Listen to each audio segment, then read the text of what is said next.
ഈശോ മിശിഹായ്ക്ക് സ്തുതിയായിരിക്കട്ടെ. രണ്ടാമത്തെ ചാപ്റ്ററിലെ അടുത്ത ക്വസ്റ്റ്യൻ നോക്കാം. അബ്രാഹാം എങ്ങനെയാണ് വിശ്വാസികളുടെ പിതാവായി തീർന്നത്? അത് നിങ്ങൾക്കറിയാവുന്ന ഉത്തരമാണ് അല്ലേ? എങ്കിലും ടീച്ചർ പറയാം. പേജ് നമ്പർ 18 ലാസ്റ്റത്തെ പാരഗ്രാഫാണ് കേട്ടോ. ദൈവത്തിലുള്ള ശരിയായ വിശ്വാസ നിമിത്തമാണ് അബ്രാഹാം വിശ്വാസികളുടെ പിതാവായി തീർന്നത്. അദ്ദേഹത്തിൻ്റെ ജീവിതം മുഴുവനും ദൈവത്തോടുള്ള അചഞ്ചലമായ വിശ്വാസത്തിൻ്റെ കഥയാണ്.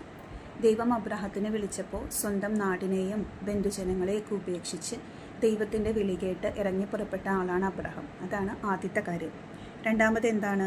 വാർദ്ധക്യത്തിൽ വയസ്സായിരുന്ന സമയത്ത് ഒരു പുത്രൻ ജനിക്കും. ആ പ്രായത്തിൽ അത് അസാധ്യമാണ് എന്നറിയാം, മനുഷ്യരാൽ അസാധ്യമാണെന്നറിയാം. പക്ഷേ ദൈവത്തിന് എല്ലാം സാധ്യമാണ് എന്ന വിശ്വാസത്തിൽ ദൈവം പറഞ്ഞ വാക്കുകളെ അബ്രാഹാം വിശ്വസിച്ചു. അങ്ങനെ വാർദ്ധക്യത്തിൽ ഒരു പുത്രൻ ജനിക്കും എന്ന് പറഞ്ഞ കാര്യം അബ്രാഹാം എന്ത് ചെയ്തു? വിശ്വസിച്ചു.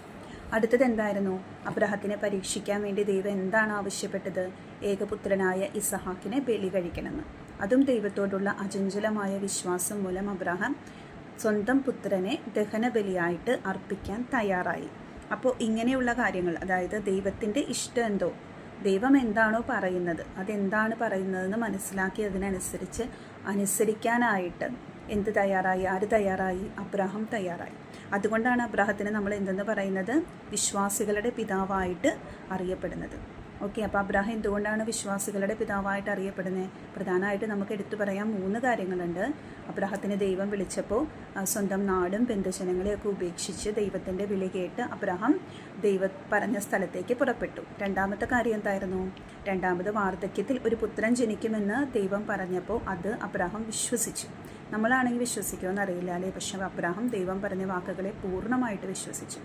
മൂന്നാമത്തെ കാര്യം ഒരു മനുഷ്യനും ചെയ്യാൻ പറ്റാത്തൊരു കാര്യമാണ്. സ്വന്തം പുത്രനെ ദഹനബലിയായി അർപ്പിക്കണം എന്ന് പറഞ്ഞപ്പോൾ അതുപോലും അബ്രാഹാം ചെയ്യാനായിട്ട് തയ്യാറായി. അത്രമാത്രം ദൈവത്തിൽ അബ്രാഹാം വിശ്വസിച്ചിരുന്നു. അതുകൊണ്ടാണ് അബ്രാഹത്തിനെ വിശ്വാസികളുടെ പിതാവ് എന്ന് വിളിക്കുന്നത്. മനസ്സിലായല്ലോ അല്ലേ? ഓക്കേ.